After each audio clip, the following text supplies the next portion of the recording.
हरिओम. मी मंजुषा विराट टप्पू. माझं केंद्र आहे शिवाजीनगर केंद्र, पुणे. तर बापूंनी त्यांच्याकडे 2010 साली आणलं आणि खूप नंतर अनुभव येत गेले बापूंचे. पदोपदी बापूंचे अनुभव येतच असतात. रोजचा दिवस जो आपला असतो तो म्हणजे रोजचा एक नवीन, प्रत्येक क्षणाला एक नवीन अनुभवच असतो. तर मी आता 2012चा अनुभव सांगते तुम्हाला. खरं तर हा बऱ्याच श्रद्धावानांना भरपूर वेळा सांगितलेला पण आहे, पण हा अनुभव माझ्यासाठी खरोखरच खूप मोठा आहे. तर 2012ला माझी मुलगी MSc झाली, तिचं पोस्ट ग्रॅज्युएशन झालं आणि तिला पुढच्या शिक्षणासाठी PhD करायला तिला जर्मनीला जायचं होतं.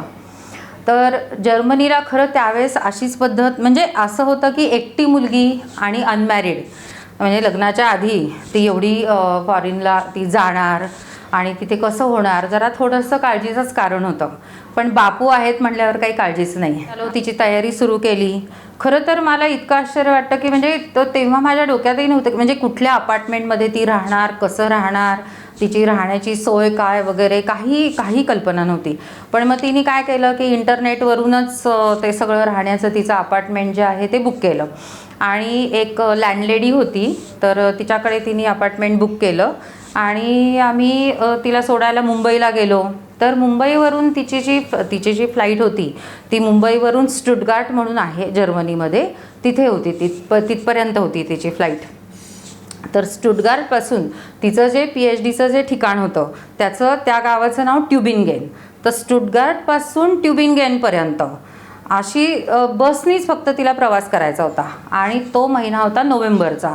नोव्हेंबरमध्ये जर्मनीमध्ये प्रचंड थंडी, म्हणजे मायनसमध्येच टेम्परेचर होतं आणि पहिल्यांदाच ती चालली होती. तिच्याकडे मोठमोठ्या 2-3 अशा बॅग्स होत्या आणि म्हणजे अक्षरशः आम्ही इमॅजिनच करू शकत नव्हतो की एवढ्या थंडीत ती त्या फ्लाईटमधून उतरल्यानंतर ती त्या बसनी कसा प्रवास करणार, कसं तिचं ते सामान ती घेऊन जाणार बसनी आणि एकटी कसं उचलणार. आपल्या मनात येतच की बापरे कसं जाणार ही आता, असं पण वाटतं कुठेतरी. पण विश्वास तर होताच की बापू आता काहीतरी करतीलच नक्की.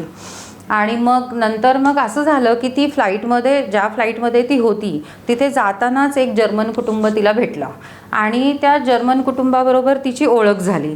तर त्यांनी सहज विचारलं की तू कुठे चालली आहे काय, तर तिने सांगितलं मी इंडियावरून आली आहे आणि मला PhD करायचं आहे आणि मला ट्युबिंगेनला जायचं आहे.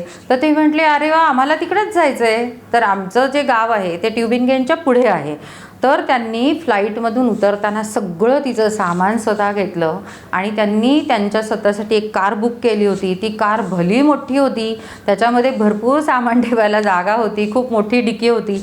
त्यांनी सगळं ते सामान उचलू पण लागले, तिथे ठेवलं पण आणि ते म्हटले की आम्ही तुला सोडतो. मग स्टुटगार्टपासून ते ट्युबिंगेनपर्यंत गेले. नंतर त्यांनी काय केलं की रेवतीला, म्हणजे माझ्या मुलीला विचारलं की तुझा त्या लँडलेडीचा फोन नंबर काय. मग तिने फोन नंबर दिला. मग त्या बाईनी जर्मनमधूनच तिच्याशी बोलायला सुरुवात केली की तुझं घर ट्युबिंगेनमध्ये नक्की कुठे आहे, काय आहे. तिने सगळं ते त्यांच्याबरोबर कम्युनिकेट केलं आणि रेवती आपली आरामशीर तिथे बसून आपली त्यांच्याबरोबर मस्त गप्पा मारत आपली गेली.